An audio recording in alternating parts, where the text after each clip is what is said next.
Olá, meus amigos, bom dia, sejam todos vocês bem-vindos a mais um programa, a mais uma capacitação para pastores, para líderes, identidade e missão. É uma alegria muito grande tê-los de volta depois de algum tempo e, claro, em um momento, eu diria, em um ano muito especial, em que nós celebramos 100 anos da Associação Ministerial. Isso mesmo, 100 anos. Então, dia 26 de maio de 1922, nós tivemos na Associação Geral, né, o voto que confirmava a existência da Associação Ministerial, trabalhando com diáconos, diaconisas, anciãos, pastores, claro, também aquelas que acompanham os seus esposos, as esposas também como a fã. Enfim, nossa alegria é enorme em poder celebrarmos com vocês esse ano, e essa data tão especial, tão ímpar, e, claro, em um contexto de capacitação teológica, porque isso faz parte de uma das bases da estrutura da associação ministerial, que é a capacitação, a ênfase no desenvolvimento do ministério pastoral. Claro, sem esquecer que uma outra coluna importante é o nosso reavivamento. Nós sempre queremos trabalhar com a ênfase no preparo do pastor, tanto técnico como dentro das suas habilidades, naquilo que ele precisa exercer, como também dentro das suas competências que estão ligadas à sua capacitação ministerial de cunho também espiritual. Então, nossa alegria é enorme. Muito obrigado você que está aí agora nos diferentes países que compõem a divisão sul-americana e, claro, alguns de vocês que também estão nos acompanhando fora do Brasil também. Então, a partir desse momento, nós começamos o curso Identidade e Missão e nós vamos ter, então, 3 palestrantes aqui, já são alguns bem conhecidos. Nós vamos ter aqui, a partir de hoje, a partir desse momento, a Identidade e Missão com ênfase na teologia adventista, como o Dr. Hazel, Frank Hazel. Daqui a pouco a gente vai ter a apresentação dele. Amanhã, a hermenêutica adventista com o Dr. Carlos Flávio, e tenho certeza que será uma contribuição muito relevante. E logo depois, o púlpito adventista. Aqui eu quero ressaltar que esse encontro tem a parceria do SALT, né? O pastor Adolfo tem sido nosso companheiro, amigo, ele colaborou junto com os professores para que a gente tivesse essa ligação também, e nós queremos dizer que quando nós trabalhamos juntos, nós somos mais fortes. Isso mesmo, mais fortes. E a pergunta é, como será o nosso programa, então? A partir de agora, nós estamos aqui conectados, são 9h06, nós vamos até às 10h30, tá? O palestrante vai até às 10h30 aproximadamente, depois a gente abre uma sessão de perguntas e o programa começa às 9h, vamos até às 11h, especialmente dirigidos aqui pela Adventistas Academy para pastores. E logo mais à noite, às 20h, horário de Brasília, nós também continuaremos com a participação do Dr. Hazel. É um evento aberto, né? Então a gente abre, e, claro, a participação de todos aqueles que estão interessados, especialmente os líderes da igreja. Bem, não quero me delongar mais, quero dizer mais uma vez que é um prazer tê-los conosco, e nesse momento, as palavras do nosso presidente, pastor Stanley. Seja bem-vindo. Obrigado, pastor Lucas. É para nós uma alegria muito grande receber os pastores dos nossos países que representam a divisão sul-americana, mas muito especialmente Dr. Frank Hazel, pela simpatia e a disposição em estar conosco, ajudando e nos fortalecendo nesse curso de formação teológica. Que Deus possa abençoá-lo. Obrigado também à secretaria ministerial, pastor Lucas, pastor Josué, que estão comandando e trabalharam junto com o pastor Adolfo e pastor Bruno, nosso vice-presidente, para poder coordenar isso. Eu gostaria, colegas, pastores, de convidá-los a abrir suas Bíblias. Vou fazer uma pequena reflexão para nós podermos, então, abrir esse espaço de identidade e missão. Ele está em São João, capítulo 20, o versículo 21. João, capítulo 20, versículo 21. São palavras de Jesus. Ele diz: Disse-lhes, pois, Jesus outra vez: paz seja convosco. Assim como o Pai me enviou, eu também vos envio. Interessante, Deus enviou Jesus para uma missão específica da mesma forma que o Senhor enviou Jesus agora está enviando a você e a mim. Eu vos envio. E Ellen White fala sobre isso. Veja no livro Medicina e Salvação, na página 24, ela diz assim: o objetivo de nossa missão é o mesmo objetivo da missão de Cristo. O mesmo objetivo da missão de Cristo é o nosso objetivo. Qual era o objetivo, então, afinal,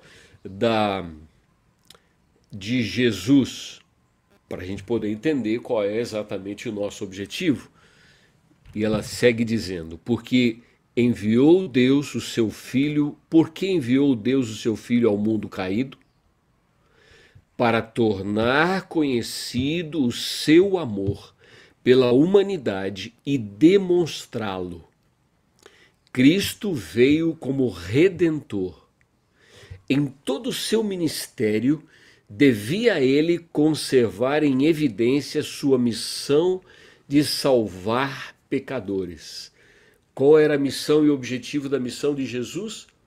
Salvar pecadores. É verdade que tem um item especial diferente da nossa missão, porque ele mesmo é o Salvador. Mas o nosso desafio, Jesus coloca diante de nós a missão de salvar, oferecer Jesus às pessoas.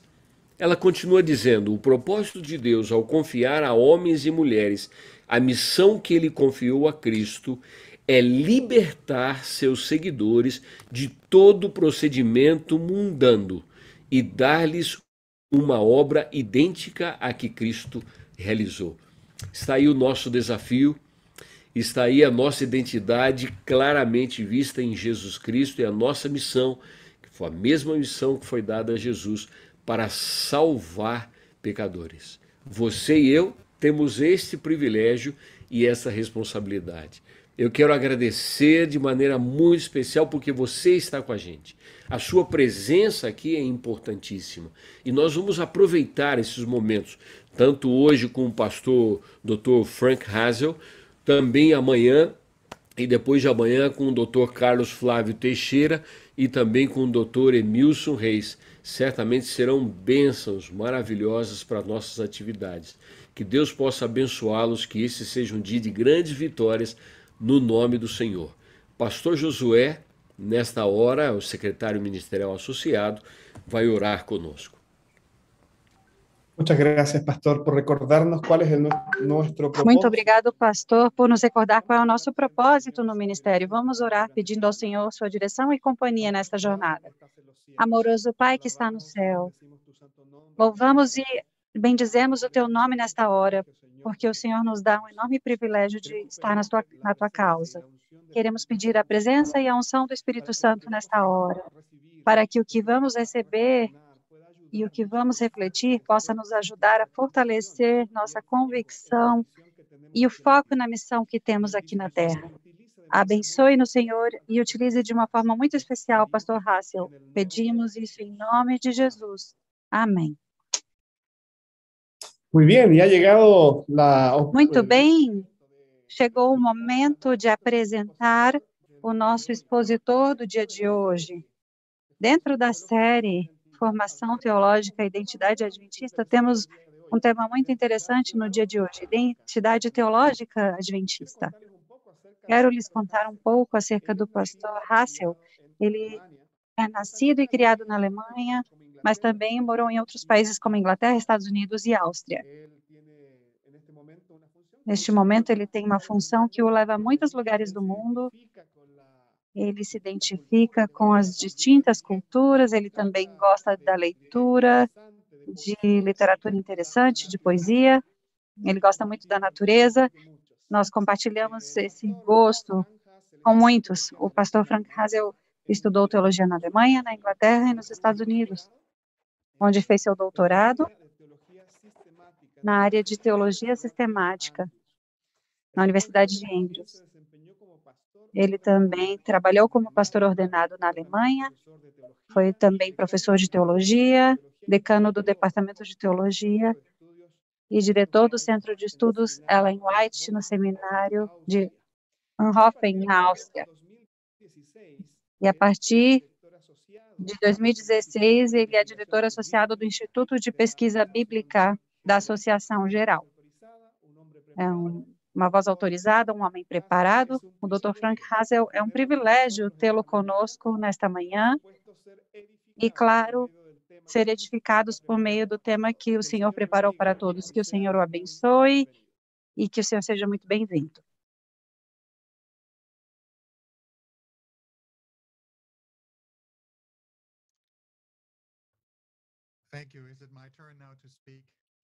Muito obrigado. Agora é minha vez de falar. É uma alegria estar com vocês. Good morning. Eu não falo feliz sábado, eu falo feliz terça para todos vocês. Eu trago as saudações de Silver Spring para todos vocês na América do Sul. Eu estou muito feliz de estar aqui. É uma alegria compartilhar esse assunto importante e estar junto com vocês. Eu não sei se vocês conhecem esse livro que foi escrito sobre a minha família. Milka Irão, que fala sobre a experiência da minha família na Segunda Guerra Mundial na Alemanha. Então, a pessoa sobre a qual o livro fala é o meu avô, e o filho dele é o meu pai, claro, e talvez vocês já devem ter lido,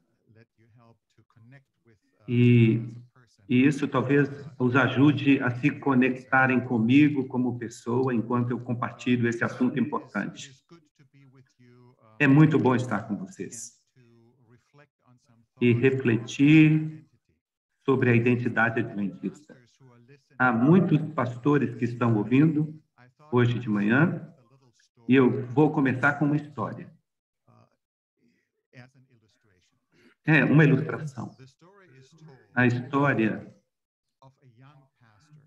de um jovem pastor, muito jovem. Ele estava sendo estagiário, estava começando o seu ministério. E ele devia pregar numa igreja muito pequena, lá no interior, bem longe. Ele nunca tinha estado naquela igreja antes. Ele nunca tinha pregado lá. Ele não conhecia ninguém naquela igreja. E ninguém o conhecia. Ele era totalmente estranho para eles. E ele começou, então, a sua viagem. Ele passou por estradas empoeiradas e esburacadas, e depois de muito viajar, ele chegou naquela igrejinha do interior. E, para surpresa dele, quando ele chegou, ele notou que não havia ninguém na igreja. Não havia diácono na porta, não havia crianças, não havia mulheres.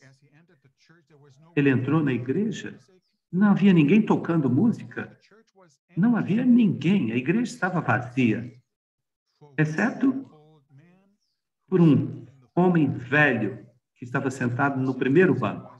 Então, esse jovem pastor, ele ficou um pouco chateado, ele não sabia exatamente o que fazer, e ele se encheu de coragem, e ele se aproximou do velho no primeiro banco, e ele disse: com licença, senhor, eu sou o novo pastor,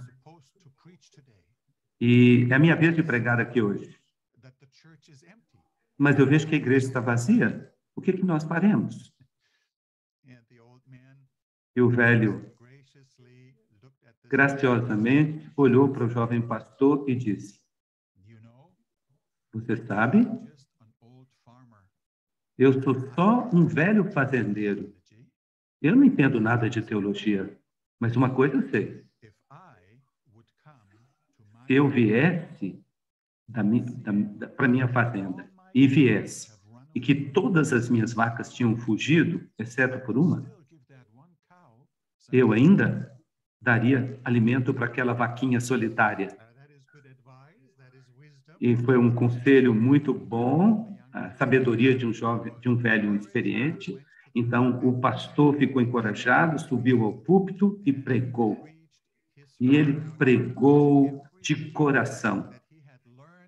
E ele pregou muitas coisas que ele tinha aprendido no seminário. Ele pregou um sermão bem longo. E no final do longo sermão, ele estava tão feliz.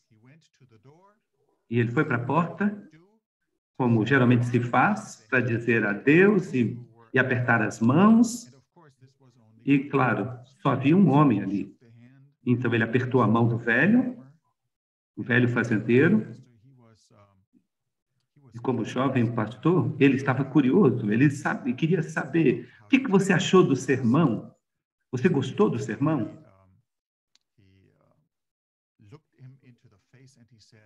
E ele olhou bem nos olhos e disse, você gostou do sermão? Como eu me saí? E o velho fazendeiro gentilmente sorriu, olhou nos olhos dele e disse, você sabe, eu lhe disse, eu não entendo nada de teologia, mas uma coisa eu sei. Eu sou só um velho fazendeiro. E se eu viesse para minha fazenda e visse que todas as vacas tinham ido embora, exceto por uma, eu ainda daria comida para aquela vaca. Mas eu não daria a comida toda de uma vez. Então, quando falamos sobre a identidade adventista hoje, eu não vou dizer para vocês tudo que há para dizer sobre a identidade adventista. Eu não vou dizer para vocês tudo o que eu sei, porque nós não temos tempo para falar sobre tudo que tem que ver com a identidade adventista. Mas o que eu gostaria de fazer em vez disso, eu quero focar duas ideias elementares que eu acredito que são essenciais para a gente entender a identidade adventista do sétimo dia. Não, eu não tenho um PowerPoint. Eu tenho o poder da palavra, não um PowerPoint. E eu prego da palavra. E eu espero que vocês consigam prestar atenção. E eu quero convidá-los a refletir comigo em dois pensamentos importantes, dois aspectos importantes da identidade adventista, que são elementares, que são essenciais para o que nós somos. Agora, às vezes, quando nós falamos sobre este assunto importante,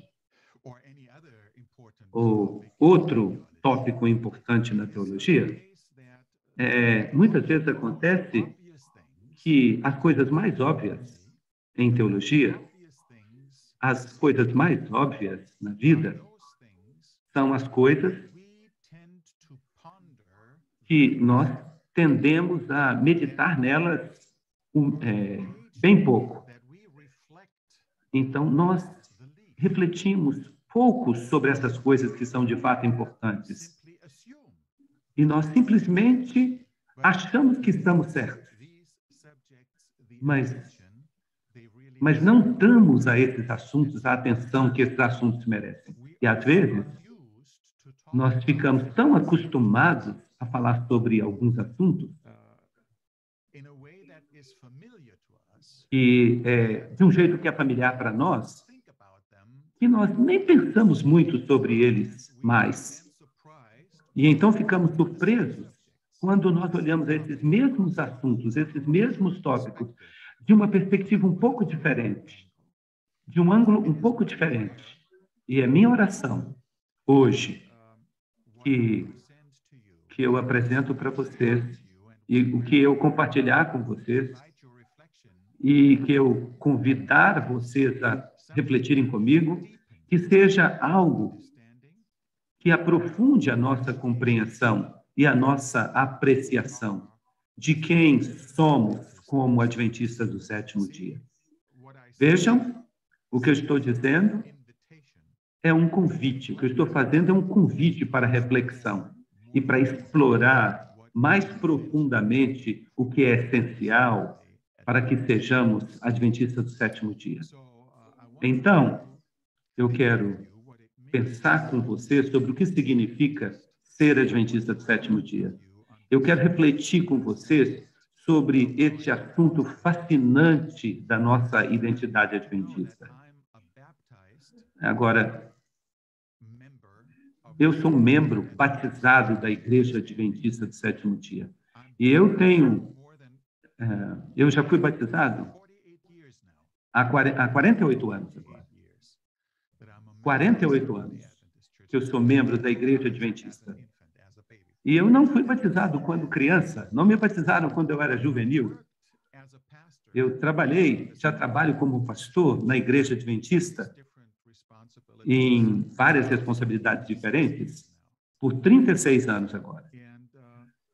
E eu já vi a Igreja Adventista em muitos lugares diferentes, em diversos continentes. E eu sei o que significa ser adventista do sétimo dia. Eu sei o que os adventistas creem. Mas geralmente, às vezes, geralmente demais, quando nós falamos sobre a identidade adventista do sétimo dia, muitas vezes, geralmente, o nosso foco são alguns pontos doutrinários. E nós já definimos o que os adventistas são pelas nossas crenças. Mas a identidade não vem só das crenças. Ela também vem de como nós vivemos. Como nós vivemos aquilo que cremos. Será que vivemos, de fato, aquilo que cremos?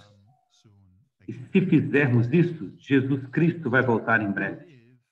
Será que nós vivemos o sábado de tal forma que outras pessoas vejam que esse dia é um dia especial de alegria e de bênção para nós? Será que nós vivemos um estilo de vida que é moderado, modesto e ainda assim um estilo de vida que seja generoso em compartilhar as bênçãos que Deus deu para nós? Será que nós, pessoalmente, estamos transformados na nossa vida pessoal pelo Evangelho? Será que, de fato, nós estamos nos tornando mais semelhantes a Jesus em nosso caráter, em nosso comportamento, nas nossas ações? Será que nós só lemos a Bíblia para nós mesmos? Ou, de fato, nós praticamos as coisas que nós lemos e encontramos na Bíblia? Então, a nossa identidade como adventista do sétimo dia não se baseia apenas na nossa crença, mas também em quem somos e como nós praticamos e vivemos aquilo que cremos. Nesse sentido, a identidade adventista, ela se torna visível para as outras pessoas. E quando isso acontece, é um assunto que fascina. E eu tenho que confessar que é algo que eu ainda estou aprendendo na minha própria vida. E eu espero que vocês também estejam aprendendo. Portanto, depois dessa introdução, eu quero refletir com vocês sobre dois aspectos elementares da identidade adventista. Talvez três, se houver tempo. Eu não estou aqui dizendo para vocês que o que eu vou apresentar para vocês é completo em todos os detalhes e aspectos. É apenas uma provocação, o início de uma discussão sobre esse assunto importante. Então, vocês estão prontos? Vocês estão prontos para os dois aspectos sobre os quais eu quero que vocês reflitam comigo? Aqui estão eles. O primeiro aspecto, que é essencial para nós, como adventistas do sétimo dia, é liberdade. Liberdade. E o segundo aspecto importante, que é importante para nós, adventistas do sétimo dia, é tempo. tempo. Liberdade e tempo. Esses dois aspectos. Vamos começar, então, a pensar e a refletir sobre esses dois aspectos de uma perspectiva adventista. E vamos começar com o mais óbvio. Aquele que é claro desde o início, que é a liberdade. Você talvez esteja surpreso, porque você nunca ouviu isso antes. Mas a ideia da liberdade é essencial para a identidade adventista por várias razões. Razão número 1, que é uma razão óbvia para todos que nos veem, que nos observam, todos que nos observam. A Igreja Adventista do Sétimo Dia é uma igreja de crentes, ou, como nós somos chamados de vez em quando, é uma igreja livre. Agora, uma igreja livre, uma igreja de crentes, é uma igreja que contrasta com aquilo que nós chamamos de igreja estatal. A Igreja Adventista não é uma igreja estatal. A Igreja Adventista do Sétimo Dia é uma igreja na qual os membros não são acrescentados como bebês ou como crianças e entram para a igreja e passam a pertencer para o Estado, a pertencer ao Estado. A nossa igreja, nós praticamos o batismo de crentes por imersão. E esse batismo de crentes por imersão vem de uma decisão que todo membro da Igreja Adventista tem que tomar por si só. E por isso, cada crente da Igreja Adventista do Sétimo Dia livremente decide ser membro da igreja. Ninguém é forçado a ser adventista do sétimo dia contra a sua própria vontade, contra o seu desejo. Ninguém se torna adventista do sétimo dia quando ele era tão pequeno que ele nem consegue pensar por si mesmo. Não. A Igreja Adventista do Sétimo Dia inclui cristãos que tomam a decisão livre de se conectarem a Jesus Cristo e a segui-lo na Igreja Adventista do Sétimo Dia. Agora, essa ideia da liberdade envolve decisão pessoal, escolha pessoal. E isso é algo que eu creio que é muito atraente para muitas pessoas, especialmente no mundo moderno.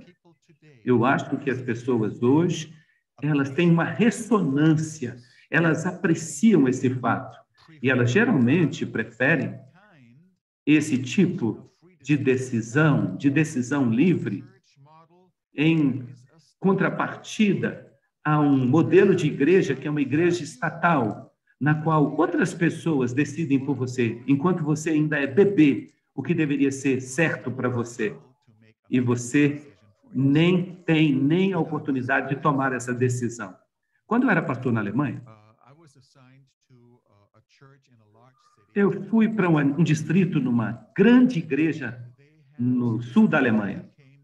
E antes de eu vir, eles tinham terminado de construir um novo edifício para a igreja, uma linda igreja. E esse edifício estava localizado num lugar bem importante da cidade, em avenidas muito importantes da cidade. E as pessoas viam a igreja e percebiam que havia ali um novo edifício.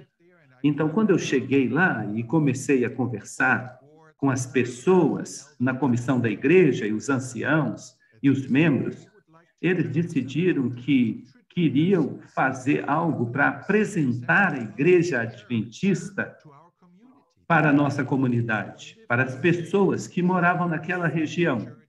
Essas pessoas que viam a igreja toda vez que passavam por ela. E nós, então, estávamos planejando um dia de igreja aberta. Nós íamos abrir no domingo e, durante a semana, a igreja estaria aberta para que as pessoas viessem para poder ver a igreja. Gente que nunca iria entrar numa igreja adventista para um culto, mas que gostariam de ver a igreja, de conhecer o edifício, para descobrir quem são esses adventistas e no que eles creem, que tipo de gente os adventistas são. Então, nós fizemos ali algumas atrações, oferecemos comida de graça, distribuímos livros e várias atividades para as crianças, etc. E também oferecemos uma visita ao edifício. E nós íamos falando ali a respeito da igreja, falando sobre os adventistas. E então, eu pedi para que a gente tivesse um lugar para o povo parar. O povo tinha que parar ali no batistério. Então, na hora que eles paravam no batistério, era a minha vez de falar. E eu ia falar sobre a história da igreja no século e sobre o santuário e mostrava ali o púlpito e mostrava a Bíblia sobre o púlpito, o símbolo que a igreja adventista acredita na palavra de Deus, na pregação da palavra, que é algo essencial. Então, a gente não coloca do lado, no canto da igreja, mas a gente coloca no púlpito, no centro da igreja.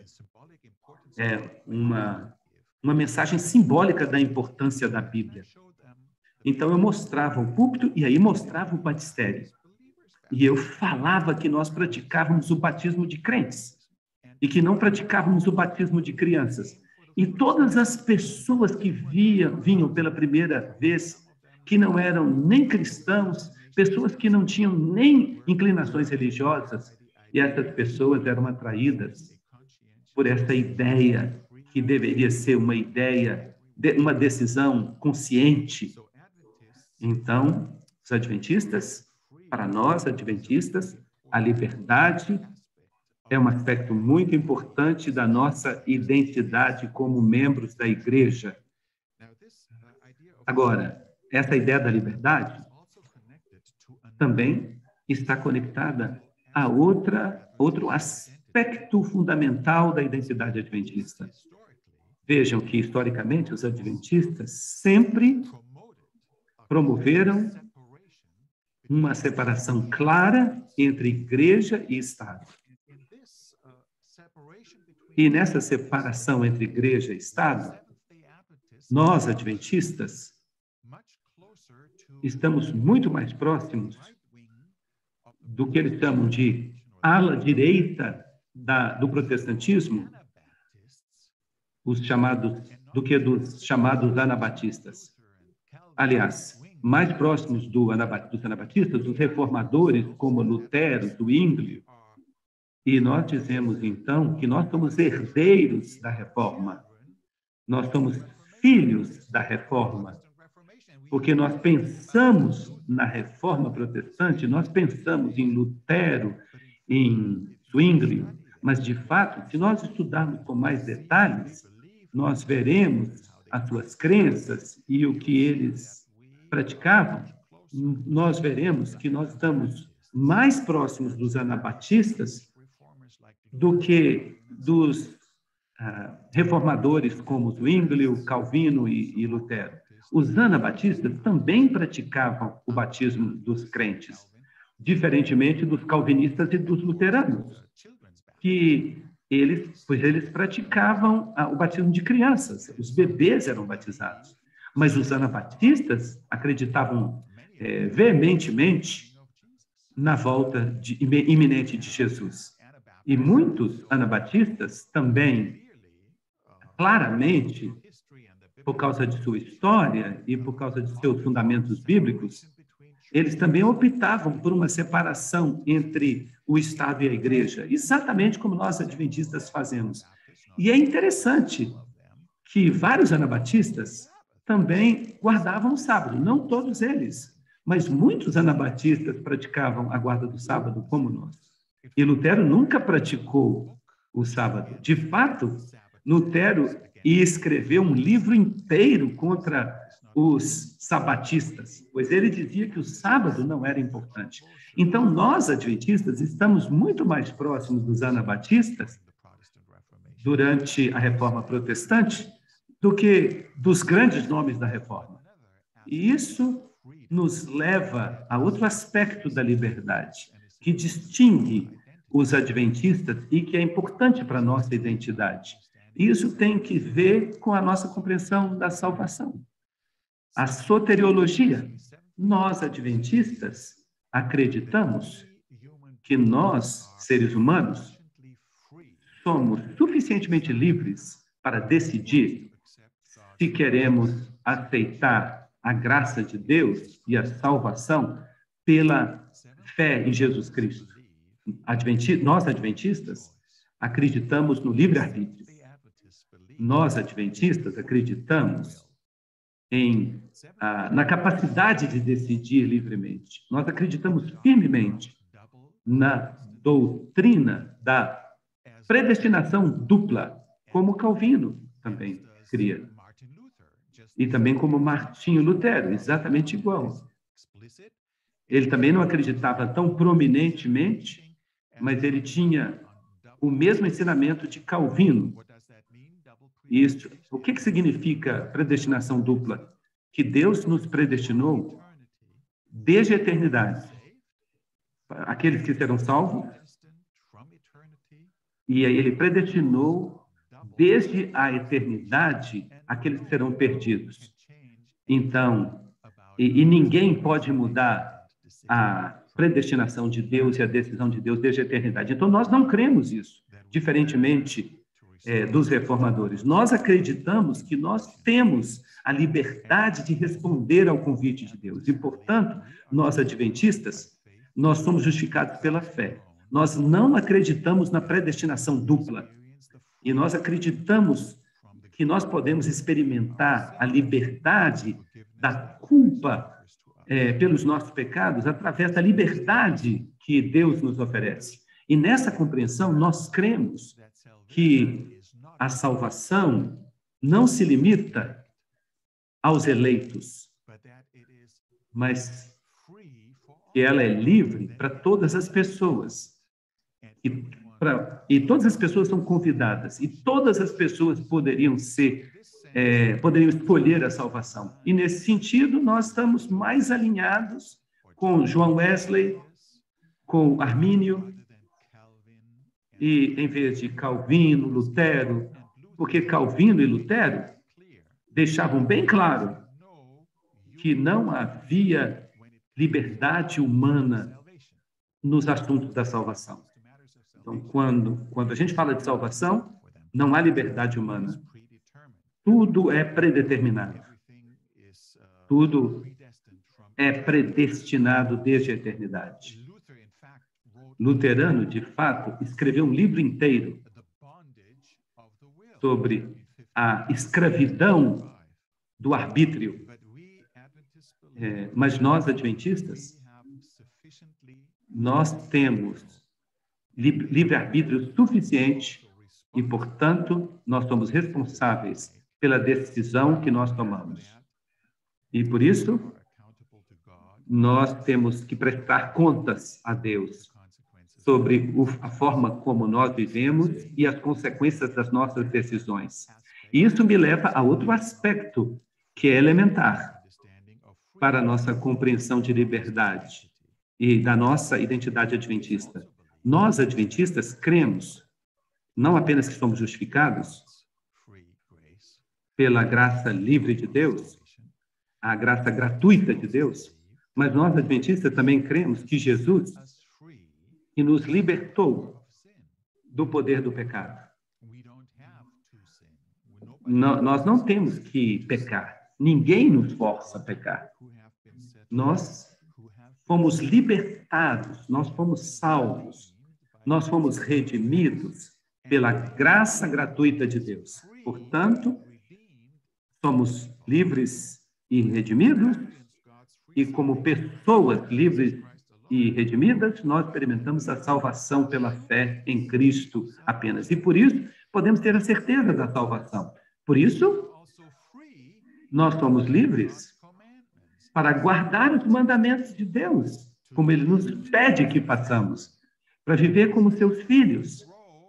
Antes de crescer em santificação, nós primeiro experimentamos liberdade da escravidão do pecado.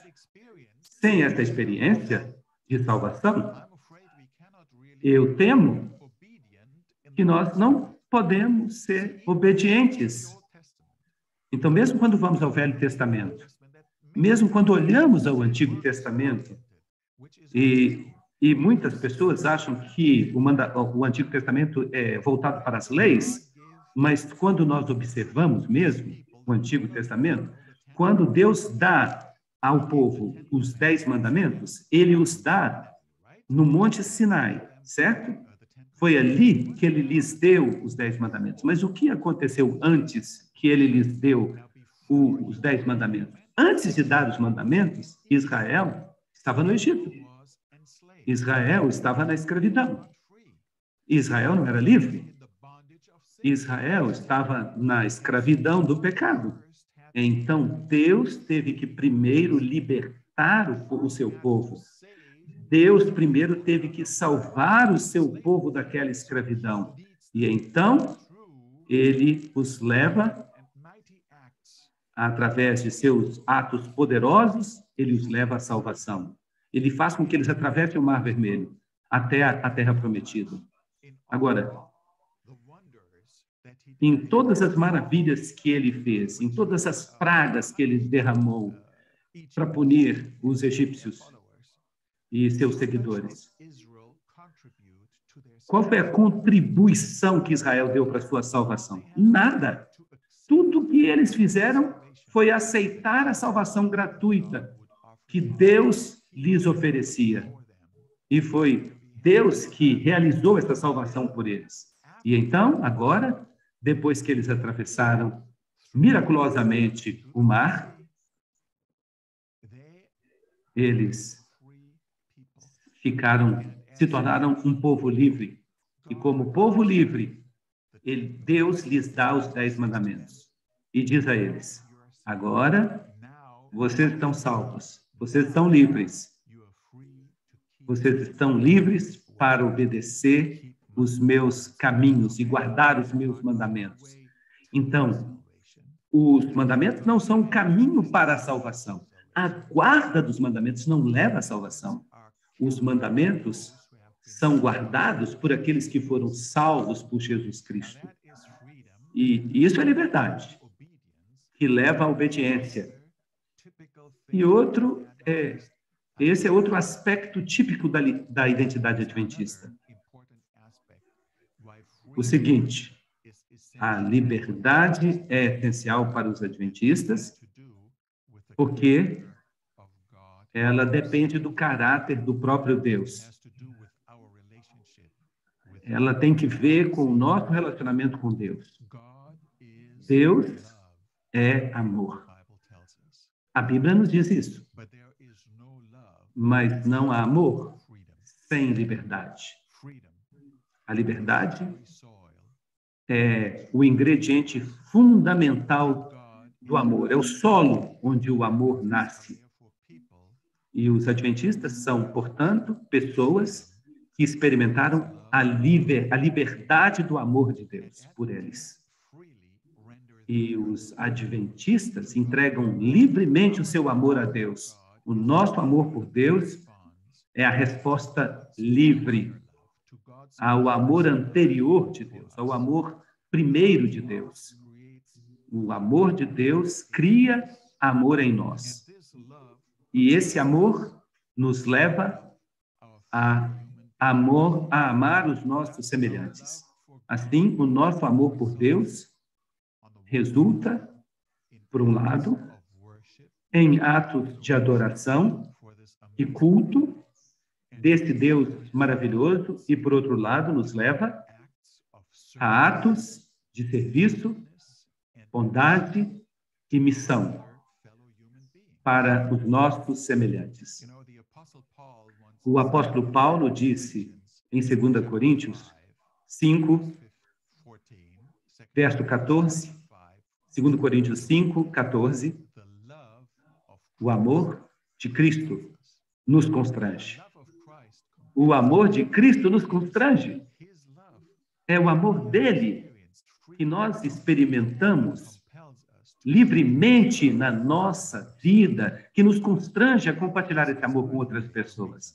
É por isso que eu creio que os adventistas são conhecidos por seu envolvimento em ajudar outras pessoas na vizinhança, em qualquer parte do mundo. E eu não estou falando só apenas da ADRA, que faz um trabalho maravilhoso ao ajudar outras pessoas em necessidade. Nós temos o Ministério da Saúde, como adventistas, nós temos o Ministério da Benevolência, do Bem-Estar, das Dorcas, mas não é só por isso que os adventistas são conhecidos por compartilhar dos recursos que Deus lhes deu. É porque o nosso amor nos levou, e esse é um fato muito importante da nossa liberdade, o nosso amor nos leva a seguir os mandamentos de Cristo, a literalmente a ir a todo mundo e pregar as boas novas para todas as pessoas e discipular, fazer discípulos de todas as nações. O amor de Deus, de fato, é que nos constrange a nos envolver numa missão mundial como Igreja Adventista do Sétimo Dia. É uma igreja diferente de todas as outras igrejas protestantes neste globo. A nossa igreja literalmente está presente em quase todos os países do mundo.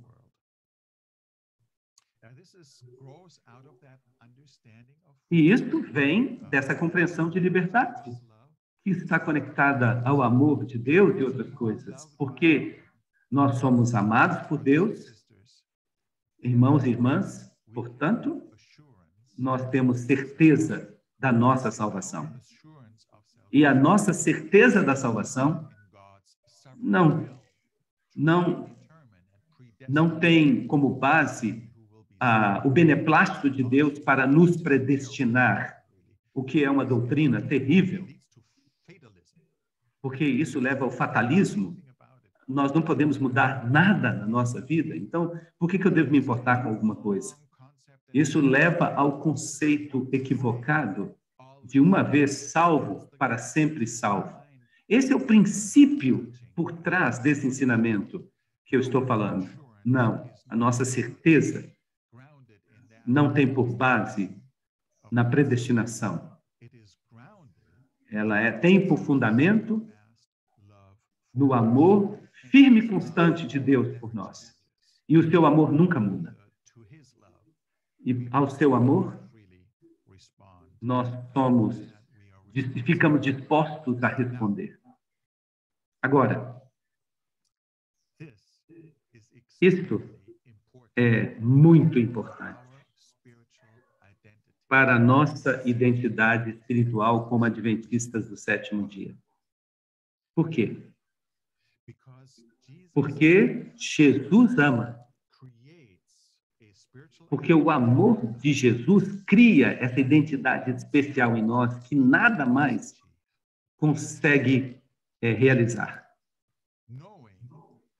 Saber que Deus nos amou primeiro nos dá essa gratidão profunda que é tão típica e característica de todo adventista do sétimo dia genuíno. O perdão de Deus, que nos dá gratuitamente o perdão, não pode ser ganho.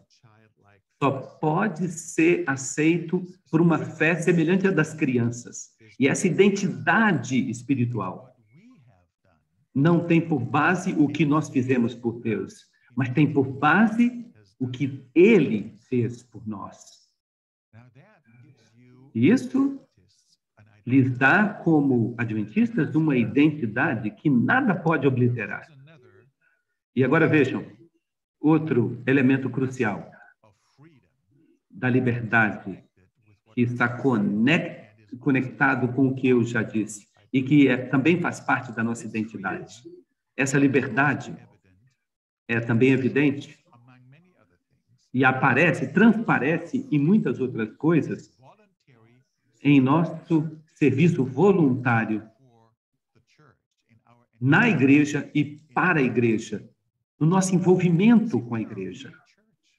Nós somos uma igreja livre. Nós nos tornamos membros da nossa livre vontade. E nós também nos envolvemos livremente. Nós não somos forçados a nos envolver. E isso tem implicações no modo como nós, adventistas, tratamos uns aos outros na igreja e como nós lideramos na igreja. Como adventistas, nós não temos um sistema de liderança totalitário. Não temos um papa. Não temos uma autoridade máxima que tenha uma palavra final com respeito às doutrinas. Na igreja adventista, nós temos um formato representativo de estrutura. Nessa estrutura, nessa organização, nós elegemos representantes. Nós temos comissões de nomeações por toda a parte do mundo, até nós termos uma conferência geral, como vamos ter daqui a algumas semanas em St. Louis. Essa liberdade reflete que nós voluntariamente devolvemos os dízimos e as nossas ofertas. E ao fazer isso, ao compartilhar os nossos recursos e devolver os nossos recursos, nós imitamos e nós refletimos o caráter de Deus. Nós nos tornamos mais como Deus, porque Deus dá livremente e generosamente. Então, nós adventistas somos conhecidos como pessoas generosas. Nós distribuímos os nossos recursos, o nosso dinheiro, os nossos talentos, os nossos bens para a construção da igreja e para apoiar o ministério da igreja com dízimos e ofertas. Por falar nisso, e esse é o último pensamento sobre liberdade, e eu vou terminar com liberdade. O próximo fato, o próprio fato de que nós entramos para a igreja voluntariamente,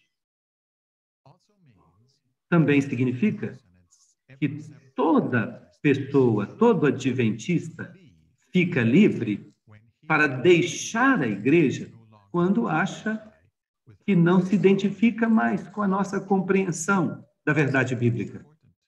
E isso é muito importante, porque isso nos distingue. Essa liberdade nos separa de qualquer seita que exista, porque numa seita você não tem essa liberdade. Mas nós concedemos essa liberdade a todos os membros da igreja. Então, essa pessoa fica livre para seguir a sua consciência, se essa consciência pedir que essa pessoa tenha que deixar a igreja.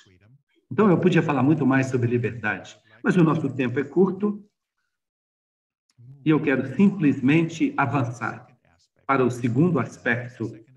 Qual era o segundo aspecto? Primeiro era liberdade. O segundo aspecto é tempo. Quando eu penso no tempo,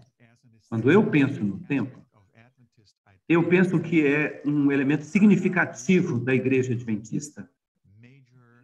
E eu tenho duas formas principais em que isso ocorre, e que eu uso para falar sobre a questão do tempo. O primeiro é o sábado.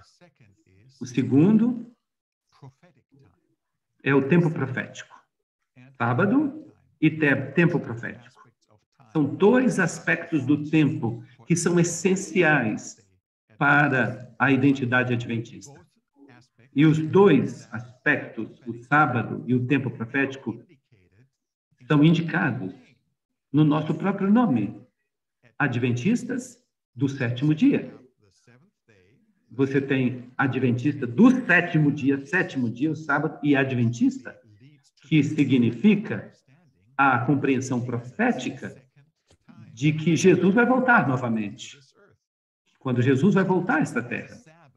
Então, vamos olhar primeiro ao sábado, como parte da nossa identidade adventista. Os adventistas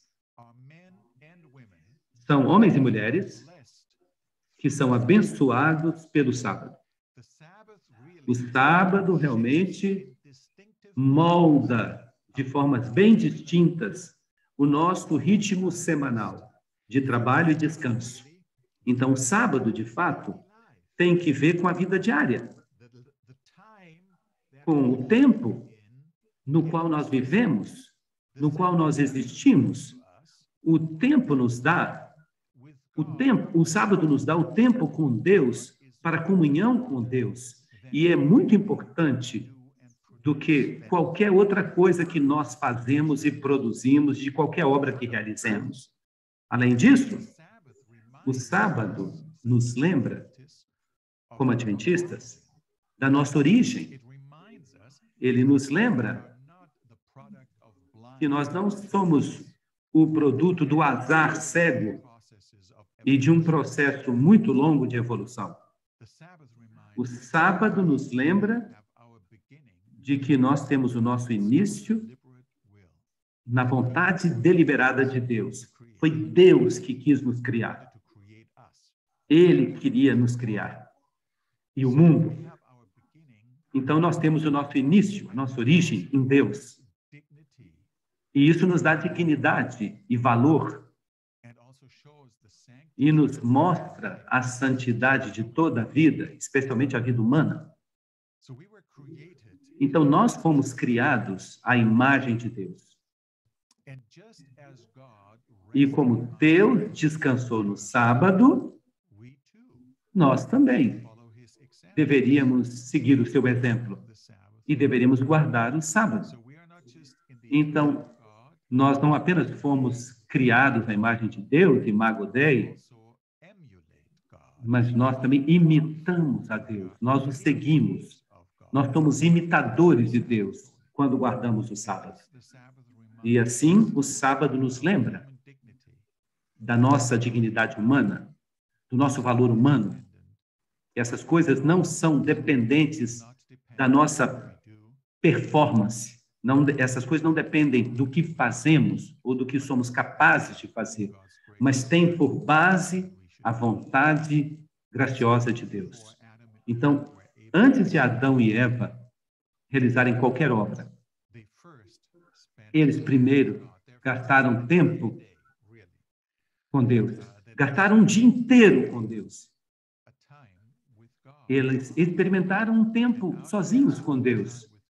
E desse tempo santo com Deus, tudo o que fazemos como seres humanos recebe o seu verdadeiro significado. Irmãos e irmãs, nós estamos tão acostumados com o sábado. O sábado é uma coisa tão intimamente conectada com a Igreja Adventista, com o nosso nome, a nossa identidade, que às vezes não pensamos sobre a beleza do sábado. Nós vemos o sábado, às vezes, como um fardo legalista, e às vezes nós lutamos contra ele. Mas o sábado é uma bênção, é uma dádiva de Deus. E veja o meu livro mais recente, que eu escrevi, Vivendo com Deus. Fala sobre as virtudes cristãs e como recuperar essas virtudes cristãs. Foi publicado pela Pacific Press, e eu tenho o capítulo 11, que é totalmente dedicado ao sábado. Quando eu falo sobre o significado do sábado, sobre a bênção, sobre a beleza do sábado, e sobre o significado do sábado para o homem moderno. E nós precisamos recuperar essa compreensão da beleza do sábado. Nós precisamos ver o sábado não apenas como a celebração do sétimo dia. Se nós reduzirmos o sábado apenas à celebração, nós perdemos a bênção que o sábado traz para tudo. Por quê? Porque se nós entendermos o sábado corretamente, o sábado ajuda a estruturar, a moldar como nós vivemos todo dia da semana. O sábado cria, se você quiser usar esse termo, uma cultura, uma contracultura positiva em relação à sociedade. E isso nos impacta, e impacta o nosso tempo. O sábado não tem só que ver com o modo como gastamos o tempo, mas os valores que temos. Ele tem que ver com o que é importante na nossa vida, as nossas prioridades. Agora, eu queria conseguir ilustrar isso para vocês. Imaginem comigo, vocês têm uma linha do tempo, uma semana, 7 dias da semana. Então, vem o sábado. 6 mais 6 dias, e então o sábado. Para você guardar o sábado, você tem que começar a preparação para o sábado. Não apenas na sexta-feira, mas lá no domingo, no primeiro dia da semana. Então, isso começa a ajudar você a preparar para guardar o sábado, para fazer o sábado santo, e para que o sábado seja um deleite. De outra forma, se você só trabalha a semana como se não houvesse sábado, então chega a sexta-feira e você está completamente exausto, e você dorme o sábado todo, e você perde a bênção do sábado. Agora, se você começa a preparação, você começa a preparar o tempo e você se fixa nos valores, e isso se torna um crescendo até o sábado. Então, a bênção do sábado vai se transferir para todos os dias da semana, até que você recebe a maior parte dessa bênção no sábado. Então, o sábado cria essa cultura alternativa. O sábado revela o que de fato é importante para nós. O sábado nos ensina que nós não somos dominados pelo consumismo, mas nós temos um sistema diferente de valores que regula a nossa obra, o nosso trabalho, o nosso descanso. Então, o sábado é uma dádiva divina que nos dá uma estrutura extraordinária para a nossa vida diária. Ele nos concede um ritmo divino sobre como devemos viver. É um sinal da redenção divina de Deus, de sua salvação. É um sinal que nós pertencemos a Deus. É um sinal da graça de Deus. É um lembrete semanal da nossa igualdade humana. Pense nisso por um momento. Se todo mundo, trabalhador, empregado, empregador, patrões e a pessoa que trabalha para o patrão, se todo mundo guarda o sábado, se todo mundo para de trabalhar no sábado, naquele dia, então todo mundo se torna igual naquele dia. Não há diferença. Então, o sábado ele nos faz sermos todos iguais e mostra a nossa fidelidade a Deus. Mostra a nossa fidelidade ao amor gracioso de Deus e nos capacita a criar uma contracultura e na qual nós não somos julgados pela nossa produtividade, pelo poder do dinheiro, da fama,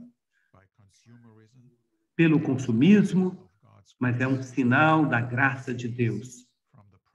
Quando nós cessamos das pressões do trabalho e da performance, e nós nos afastamos de todas as preocupações da vida diária para celebrar a nós mesmos na presença de Deus, com a comunidade de outros crentes que compartilham o mesmo valor, a mesma fé. E isso é interessante. O sábado, de fato, cria comunhão, cria companheirismo com Deus e com os nossos amigos da igreja. O sábado, realmente, quando cria esse companheirismo, essa comunhão, também cria a comunidade, a identidade adventista. Há um ditado judaico que diz: não somos nós que guardamos o sábado, é o sábado que nos guarda. Então, se a gente compreender corretamente o sábado se torna uma proteção, e uma proteção de quem nós somos. Se nós abandonarmos o sábado, se nós negligenciarmos o sábado, se nós não guardarmos do jeito que devíamos guardar, então o sábado deixa de ser um deleite. E o sábado deixa de ser uma bênção para nós. Mas se nós o guardarmos assim, o sábado nos restaura, ele nos protege, ele nos guarda como adventistas do sétimo dia. Então, é interessante que o sábado, quietamente, pacificamente, ele vem chegando devagarinho para todo mundo no mundo. Nós não precisamos ir a um lugar, porque é o tempo que chega até nós e nos convida. a nos unirmos a Ele em comunhão e companheirismo. Então, o sábado, de fato, nos ensina sobre o shalom de Deus. Shalom significa mais do que apenas paz. Shalom significa que nós vivemos em harmonia com o nosso Deus Criador. E nos diz que no início havia harmonia entre Deus e as criaturas e os seres humanos. E o sábado nos lembra daquele paraíso, da nossa origem. E por falar nisso, o sábado também não aponta apenas para a criação. Mas ele não aponta apenas para o passado, mas também para o futuro, porque ele nos lembra que nós pertencemos a Deus. E que, na nossa atenção ao sábado, como dia de descanso sagrado, o nosso amor e a nossa fidelidade para com Deus, essas coisas se tornam visíveis. E assim, o sábado se torna um sinal significativo e poderoso de que nós pertencemos ao Deus verdadeiro e único. E é precisamente por essas razões que o sábado desempenha um papel importantíssimo nos eventos finais da história deste mundo, em que a nossa lealdade a Deus vai ser desafiada. Então, o significado do sábado para o tempo do fim está diretamente relacionado com o segundo aspecto do tempo, que é o tempo profético. Quando eu falo do tempo profético, eu quero dizer o tempo, as profecias de tempo do livro de Daniel e Apocalipse. Elas nos dão uma perspectiva do mundo, da história do mundo, uma perspectiva única, singular, típica do que significa ser adventista do sétimo dia. Você não pode ser um adventista do sétimo dia sem a compreensão profética da profecia. Deus nos concede, através da profecia, um vislumbre do grande conflito entre o bem e o mal. Esse conflito que está acontecendo, é aí que nós descobrimos como a história da salvação termina. Aqui, é como Deus desdobra os eventos importantes que têm que ver com a salvação do povo de Deus. E esse tempo profético nos dá uma compreensão dos sinais dos tempos e do significado especial dos tempos nos quais nós vivemos agora. Tempos proféticos, e eles mostram o nosso lugar na história. E saber o nosso lugar na história dá significado à nossa vida. E assim, essa compreensão profética do tempo é importante, porque Jesus fica no centro. E todas essas profecias, essas longas profecias de Daniel e Apocalipse, essas profecias, elas apontam todas para Jesus. E elas falam da primeira vinda e da segunda vinda. Elas são profecias que encontram seu centro em Jesus Cristo. Então, não é a curiosidade que nos motiva. Nós somos chamados a enxergar a Jesus no centro da nossa esperança e da nossa salvação. E Jesus vai vir em breve. E nós ficamos sabendo disso na profecia. O tempo profético, as 2.300 tardes e manhãs, os 2.300 anos, e tudo que se conecta com essa profecia, isso é tão essencial para a nossa identidade adventista, que nós não poderíamos concluir que a igreja adventista é a igreja remanescente de Deus.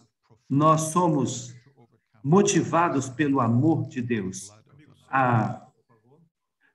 Ok. Frank, one moment, please. Yes. Milton, nós tivemos um problema aqui que está travado agora e a gente Okay. precisa conectar, por favor. All right, no problem.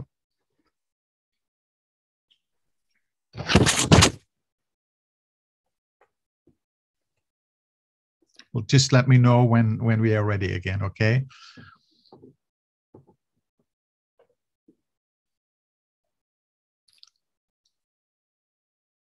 Thank you.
Ok, podemos continuar então.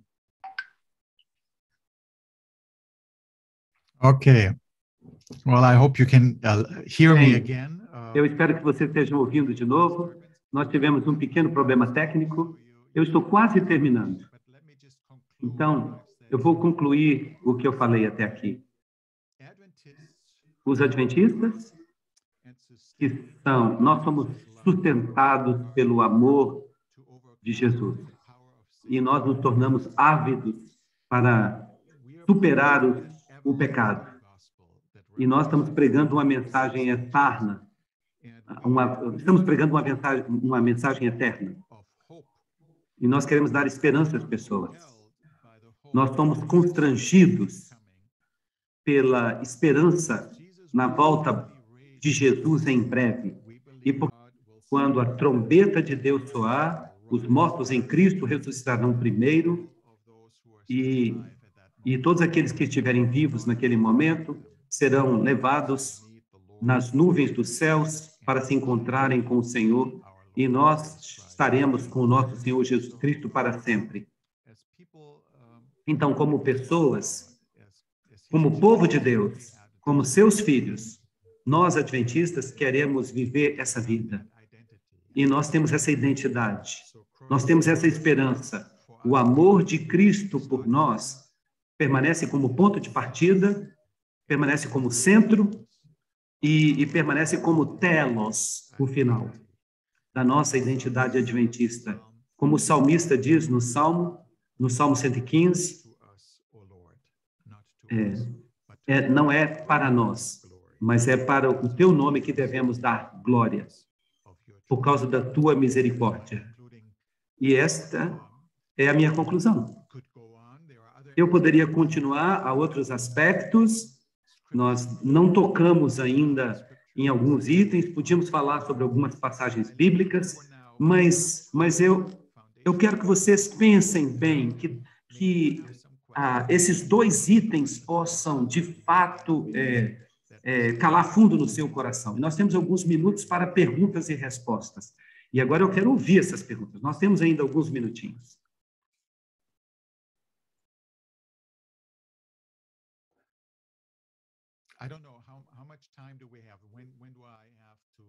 Eu não sei quanto tempo ainda temos para as perguntas. Quanto tempo temos para as perguntas?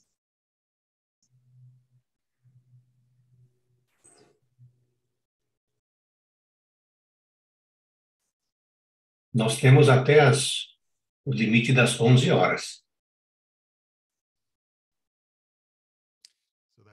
Muchas gracias, 35 more minutes. Pastor Hassel, são 30 minutos, por esta Pastor Milton. presentación. Tenemos algunas Muito obrigado, pastor Hassel, por sua apresentação. Temos algumas perguntas que chegaram para nós no chat. E eu gostaria de ler algumas delas. Eu quero começar pela seguinte. A pergunta diz assim: como as novas ideologias, práticas e formas de adorar podem afetar a identidade da igreja e sua doutrina, e como pode-se contactar essa influência que pode estar entrando na igreja?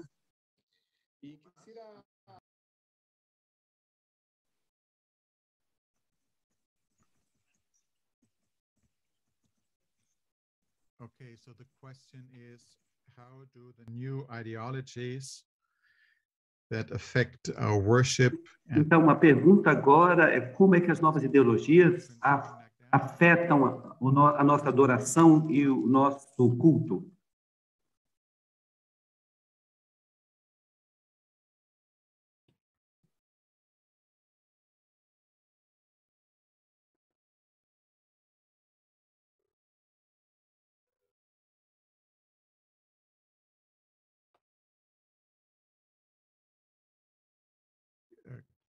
Could you just briefly tell me whether I have understood that correctly, or Por favor, me digam se eu entendi essa pergunta corretamente ou se eu não entendi bem. É isso mesmo que foi perguntado?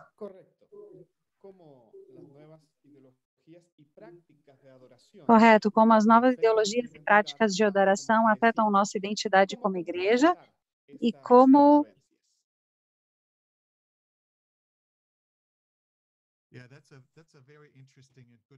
É uma pergunta muito interessante e boa pergunta.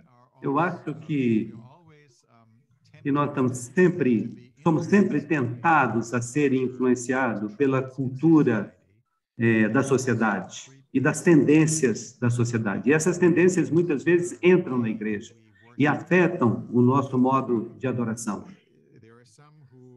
Há algumas pessoas que dizem que nós deveríamos ter um culto mais voltado para as pessoas que não são adventistas ainda, que ainda não acreditam em Deus e que conhecem pouco sobre Deus. Então, isso deveria determinar o estilo de adoração, e que nós adoramos com eles e por eles. E nós temos que ser cuidadosos no nosso pensamento a respeito disso. Será que é isso que as Escrituras nos dizem? Quando eu olho para a Bíblia, eu vejo que na Bíblia a adoração é algo que realmente é dado em prol dos crentes e não dos descrentes. Então, o culto deve celebrar de acordo com aqueles que querem expressar a sua crença em Deus. Então, o culto não é um momento de evangelismo. O culto não é um momento de alcançar as outras pessoas e compartilhar as boas novas. A adoração é um momento em que os crentes deveriam passar na presença de Deus. Então, não é um bom conselho se nós transformarmos o nosso culto de acordo com a necessidade daqueles que não creem em Deus. Nós temos que alcançar essas pessoas, definitivamente sim. Todos são convidados a virem para o culto, mas o nosso culto deveria ser guiado, eu acho, pelos princípios que estão expressos nas Escrituras, e esses princípios deveriam refletir a música, deveriam refletir na música, nas coisas que nós dizemos, no modo como nós conduzimos a adoração, deveria refletir a santidade de Deus, deveria refletir o amor de Deus, deveria refletir os atributos de Deus, de modo que nós possamos glorificar a Deus e que nós poderíamos elevar todas as pessoas que estão na igreja a uma proximidade com Deus e levá-los a uma apreciação maior de quem Deus é de fato. Então, Nesse sentido, sim, há algumas práticas em adoração que nós vemos hoje, eu acho que nos levam a praticar um culto, uma adoração que não é muito útil. Talvez há 1 ou 2 anos, nós tivemos um artigo publicado, um dos professores na Argentina, em La Plata, em UAP, o Carlos Steger, e ele escreveu um artigo muito interessante, está na carta do BRI, que fala sobre a música no culto de adoração. Eu acho que ele dá uns princípios bíblicos que podem nos guiar nessa questão específica. E eu recomendaria que vocês lessem essa newsletter do BRI. Eu acho que eu espero que a minha resposta tenha sido útil. Any other questions? Outra pergunta?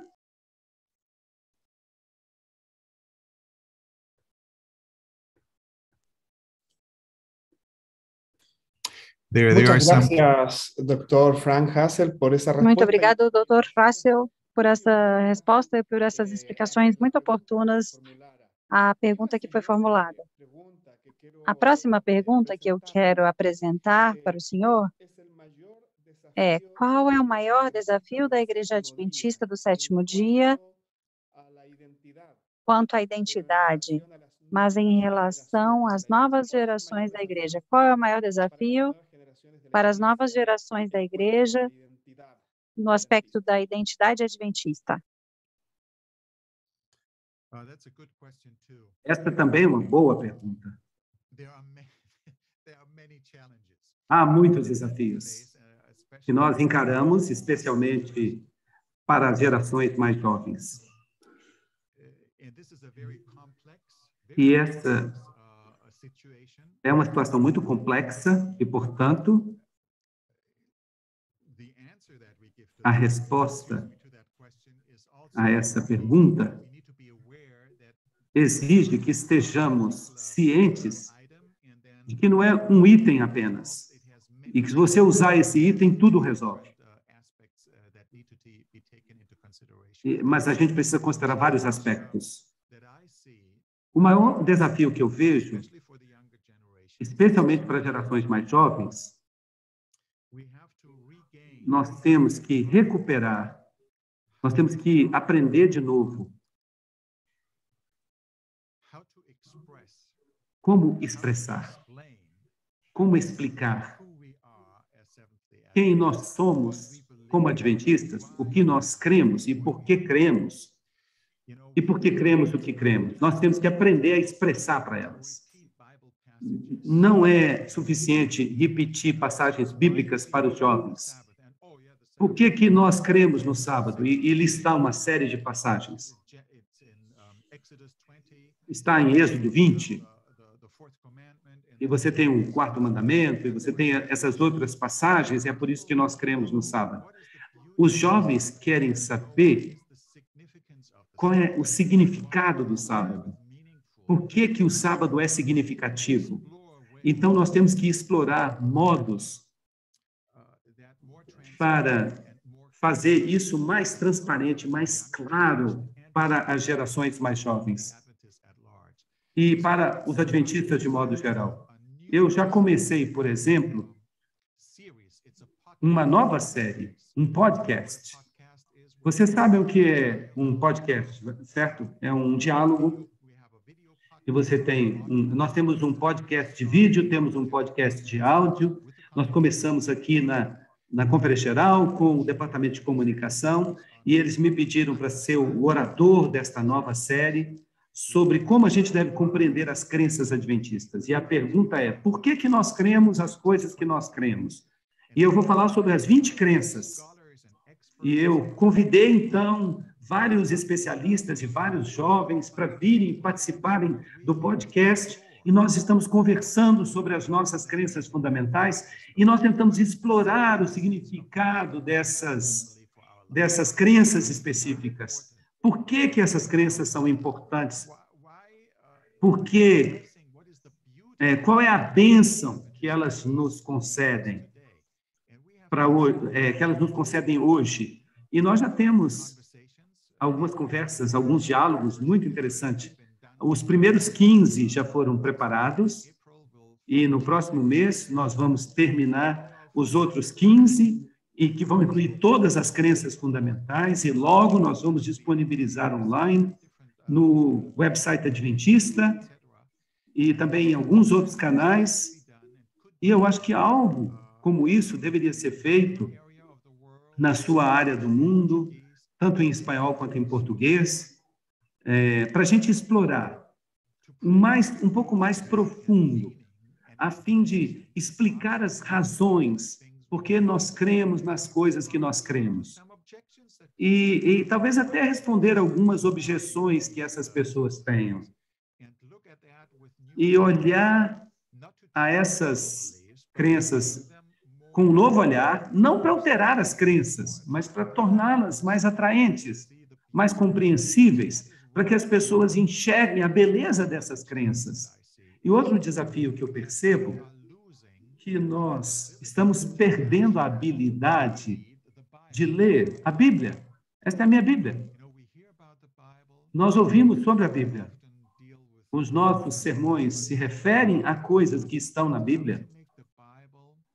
Mas como é que a Bíblia pode se tornar prática na nossa vida? Como é que a gente pode se engajar na leitura da palavra de Deus? Esse é o livro que eu escrevi há alguns anos, O Anelo por Deus. É um diário de oração e leitura da Bíblia. Então, é um livro que dá uma introdução breve sobre como ler a Bíblia, de modo bem prático. Não é um livro técnico, complicado, e ele não é também só para adventista. É um livro para quem nunca leu a Bíblia antes. Então, para cada dia do ano, eu tenho uma passagem do Antigo Testamento e do Novo Testamento. E você pode ler, e você pode escrever os seus pensamentos sobre o que você leu. E no outro lado, do mesmo dia, você tem um espaço para você escrever os seus pedidos de oração e para descrever a experiência de oração que você está tendo.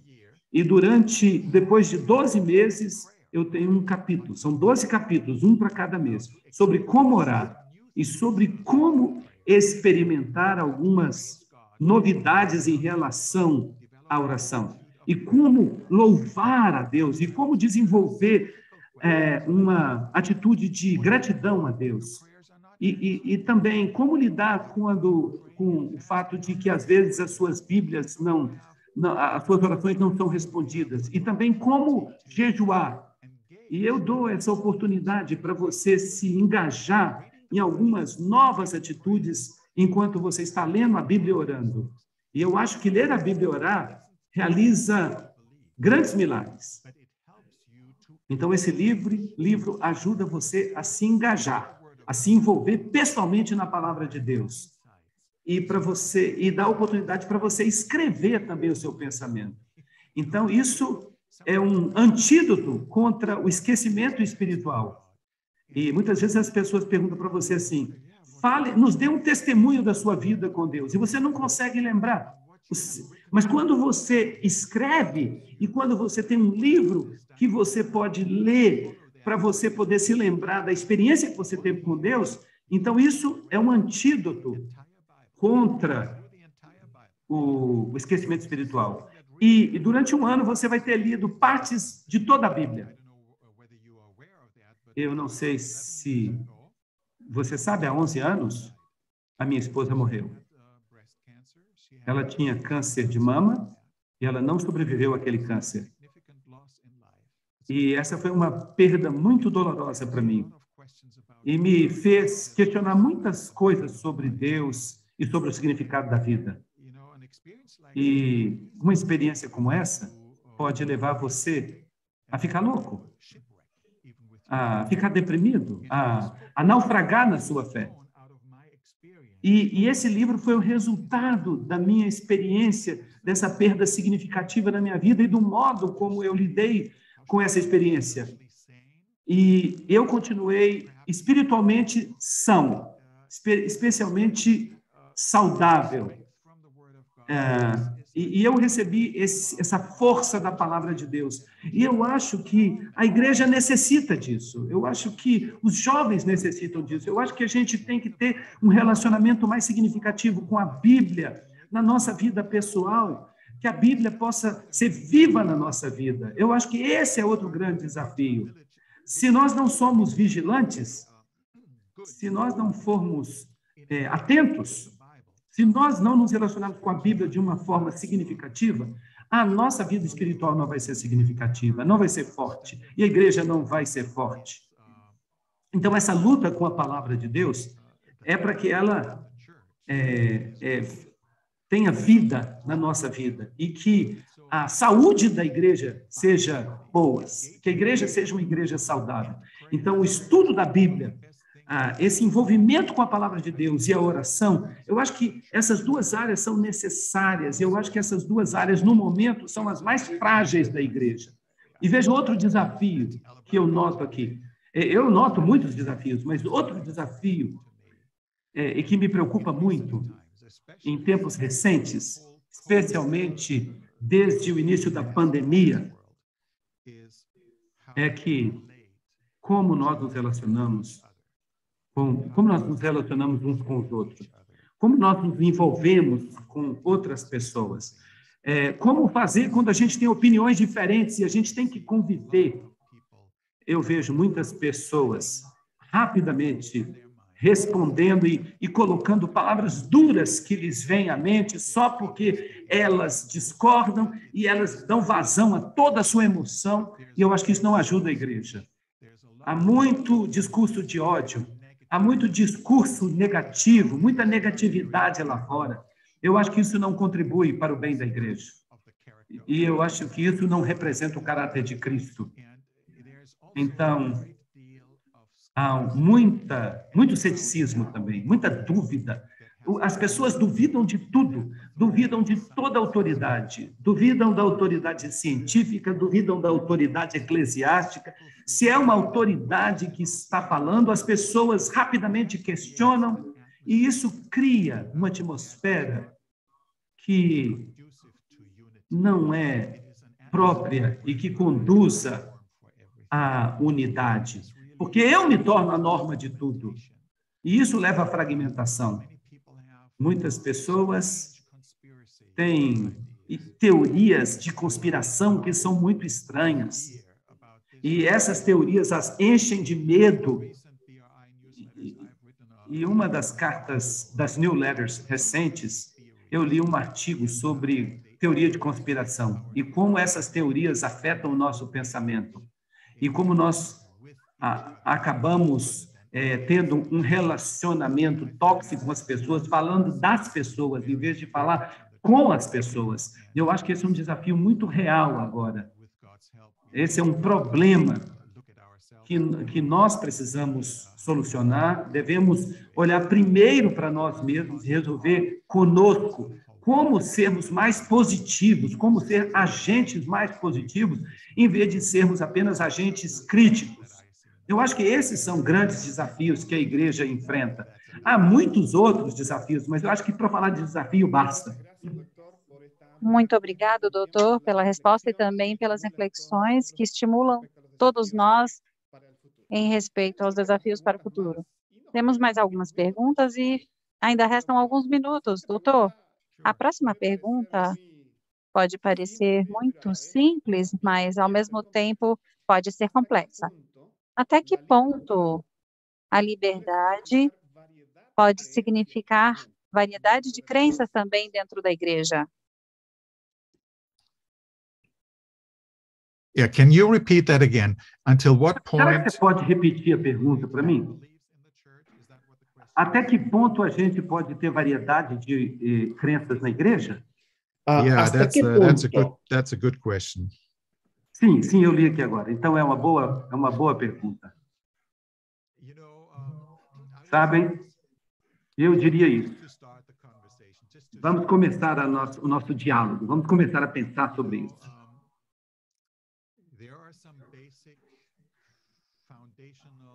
há alguns elementos básicos que são essenciais para todos os adventistas ao redor do mundo. Além disso, há também um espaço muito grande para o modo como você expressa a sua fé pessoal e como você exerce essa fé pessoal. Então, vou dar um exemplo. Eu acho que é essencial e básico para todos os adventistas do mundo, é aquilo que nós afirmamos nas nossas 28 crenças fundamentais.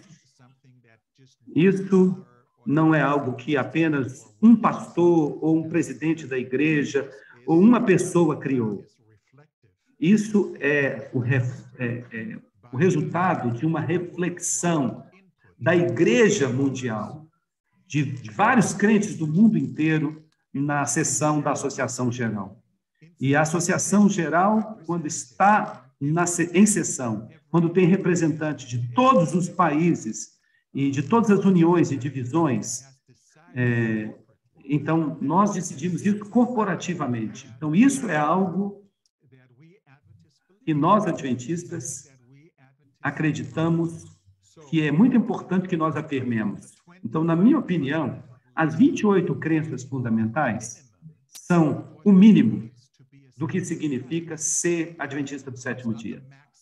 Não é o máximo nível, é o nível mínimo de concordância. Além disso, há muito espaço para variedade de opiniões em aspectos diferentes. Vou dar outro exemplo. Um exemplo dessa variedade que é possível. Não importa onde você esteja no mundo, quer seja Peru, ou Brasil, ou Argentina, em qualquer país da América do Sul. Quer você vá para a África, ou para a Ásia, ou para a Europa, você deveria esperar que os adventistas do sétimo dia adorem no sétimo dia da semana, no sábado. Não na sexta, não no domingo. Então, ser adventista do sétimo dia tem um contexto, um conteúdo específico que é importante para todos os adventistas. Agora, como você pratica a guarda do sábado? Aí há espaço para diferenças de opinião. E aí há um espaço para variedade. Como você implementa a forma como você deve guardar o sábado. A mesma coisa acontece com a mensagem de saúde. Nós temos uma mensagem de saúde. É uma das crenças fundamentais. Nós afirmamos essa crença. Nós dizemos que o corpo é o templo do Espírito Santo e, por isso, nós não fazemos coisas que são prejudiciais ao corpo. Essa é uma coisa. Nós afirmamos que certas comidas são puras e certos alimentos são proibidos, são impuros. Mas, além disso, ou seja, para além disso, há muita liberdade para você praticar a mensagem de saúde. Então, nós temos os princípios bíblicos. Se você quer ser um vegetariano, isso é ótimo. Mas se você prefere ser vegano, também é ótimo. Desde que você seja um vegano feliz e animado. Mas nós não devemos comer carne. Está escrito na Bíblia. Está escrito na Bíblia que não devemos comer alimentos impuros. Mas, para além disso, há espaço para a gente praticar a nossa fé de vários modos. Eu diria que o que nós concordamos como igreja,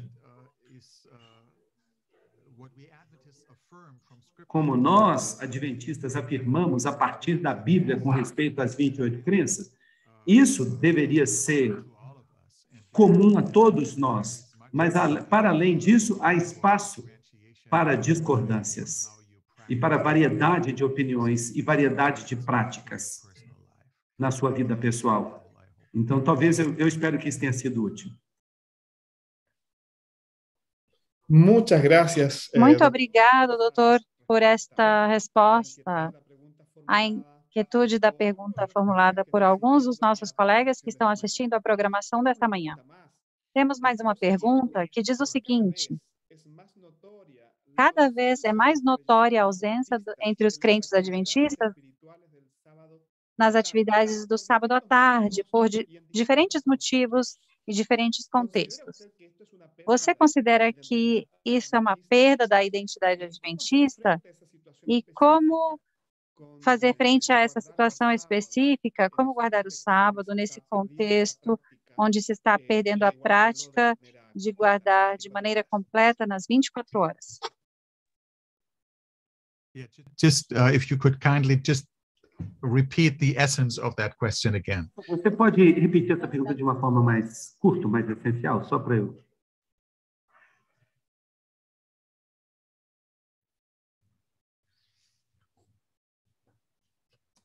Yeah, that's a good question.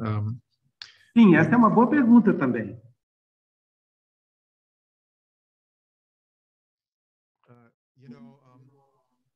Sabem, o desafio que eu vejo aqui é o seguinte: é muito fácil dizer não.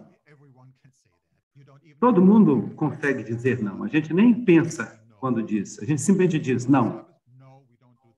Então, o que você faz no sábado? Você fala assim, não, a gente não faz isso. A gente não pode fazer isso, a gente não pode fazer aquilo. É muito fácil dizer que as pessoas não devem fazer. Mas eu acho que o desafio, especialmente para os jovens, é que nós temos que pensar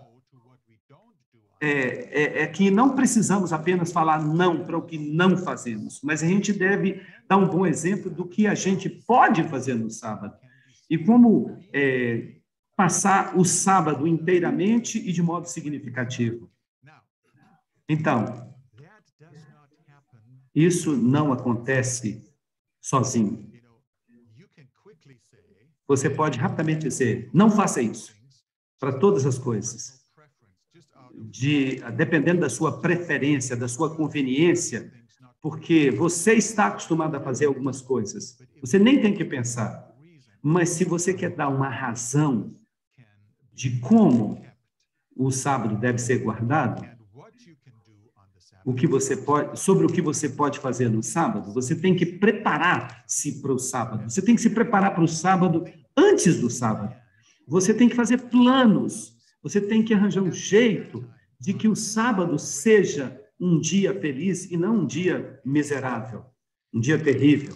Se você não preparar para o sábado, se você só fica trabalhando, e no sábado você para e você diga, não, eu não vou fazer isso, eu estou muito cansado, eu não tenho nenhum plano para o sábado, eu não preparei nada para o sábado, eu não tenho nada especial para o sábado, eu não tenho jogos para as crianças, eu não tenho nenhuma atividade para os jovens, então eu estava ocupado demais durante todo o sábado. Eu temo que nós não vamos conseguir guardar o sábado. Simplesmente dizer não faça isso no sábado não significa que a gente está guardando o sábado adequadamente. Para a gente guardar o sábado, a gente tem que descobrir uma forma linda de guardá-lo. Nós temos que fazer preparações. Nós temos que fazer isso com antecedência. Não podemos deixar para preparar na sexta-feira à noite. A sexta-feira à noite é tarde demais. E, infelizmente, muitos de nós fazemos isso. Nós trabalhamos, e no sábado nós estamos tão exaustos que nós não pensamos no que nós queremos fazer. A gente só pensa no que a gente não quer fazer. Então, as nossas crianças ficam sem exemplos das coisas que elas podem fazer e que seriam interessantes e que seriam prazerosas para que elas fizessem. Então, o sábado deixa de ser um momento que nos aproxima. Então, de fato, o que eu quero dizer é que nós temos que preparar para o sábado muito antes do que nós estamos acostumados a fazer. E é isso que eu estou dizendo para vocês. Não dá para guardar o sábado um dia na semana. Você tem que guardar o sábado a semana inteira, no sentido de que você prepara-se para o sábado a semana inteira. E eu acho que isso é verdade para o pastor, eu acho que isso é verdade para o membro da igreja. Todo mundo tem que guardar o sábado, transformando num momento sagrado e santo, mas a gente tem que encontrar modos de mostrar que o sábado é um dia especial e prazeroso para os jovens e para as crianças também, que é um momento de celebração significativo. E eu acho que há muitas ilustrações práticas do que você pode fazer. Se você compartilhar isso com outras pessoas, seria muito legal se você convidasse outras pessoas para celebrarem o sábado com você. Seria muito interessante se você convidasse outras pessoas para fazer o pôr do sol com você. Você vai estabelecer uma tradição. Você está fazendo algo especial. Você prepara, então, alimentos especiais, você prepara bebidas especiais, coisas que você não faz durante a semana, para que as crianças fiquem aguardando o sábado com expectativa. E entendam que o sábado é um dia significativo e especial, que é um momento especial de celebração. Então, você tem que levar em consideração a idade das pessoas que você quer alcançar. Se são jovens, se são crianças. Se são crianças, você tem que preparar jogos. Se são jovens, você tem que preparar alguma coisa que ajude no aprendizado deles e que eles entendam o que Deus tem feito por eles. Mas, para isso acontecer, é necessário planejamento. Você tem que perguntar para outras pessoas o que elas estão fazendo. Você pode perguntar para os outros o que você pode fazer para tornar o sábado melhor e para que ele seja guardado o dia inteiro. Senão, o seu sábado vai ser o dia do não. Não pode isso, não pode aquilo, não pode aquilo outro. E isso não é um modo muito feliz de guardar o sábado. Pastor, muito obrigado por essas respostas e orientações que nos ajudam a fortalecer a nossa identidade teológica adventista. Também convidamos todos os participantes da manhã para que façam amanhã suas perguntas.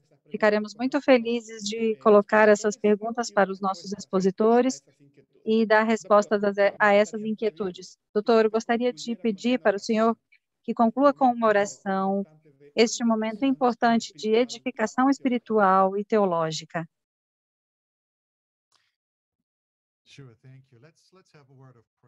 Vamos orar, então. Nosso Deus gracioso e Pai celestial, hoje eu quero te agradecer pela oportunidade de refletir um pouco mais profundamente sobre o que significa ser adventista do sétimo dia. Muito obrigado por essa oportunidade de ver a beleza do que tu nos deste, a liberdade e o tempo, o que significa em muitos modos diferentes para a nossa salvação, em relação ao sábado, em relação à importância do sábado para a nossa identidade, a importância do tempo profético para a nossa identidade.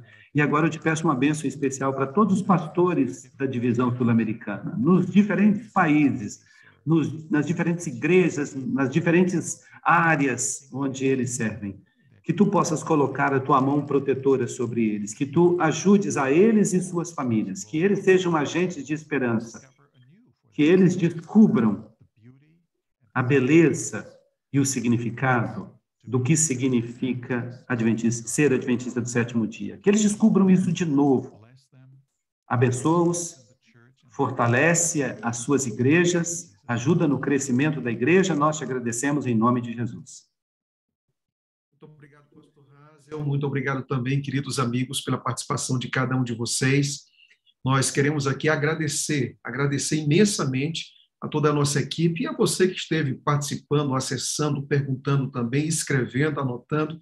Enfim, nós tivemos hoje mais de 4.000 acessos dentro das plataformas, pelo YouTube, também aqui pela plataforma Adventistas Academy, e a gente, claro, não pode terminar sem agradecer e, ao mesmo tempo, sem também dizer para vocês que hoje, às 20 horas, a gente se encontra novamente com o pastor Hazel pelo YouTube, e agora nós vamos ter um evento mais aberto, e gostaríamos de que os membros, os líderes, claro, as pessoas interessadas também estivessem conosco hoje às 20 horas. E lembrando que amanhã, às 9 horas da manhã, nós vamos ter o Dr. Carlos Flávio aqui conosco, falando sobre a hermenêutica adventista. Muito obrigado, Deus abençoe a todos, um forte abraço.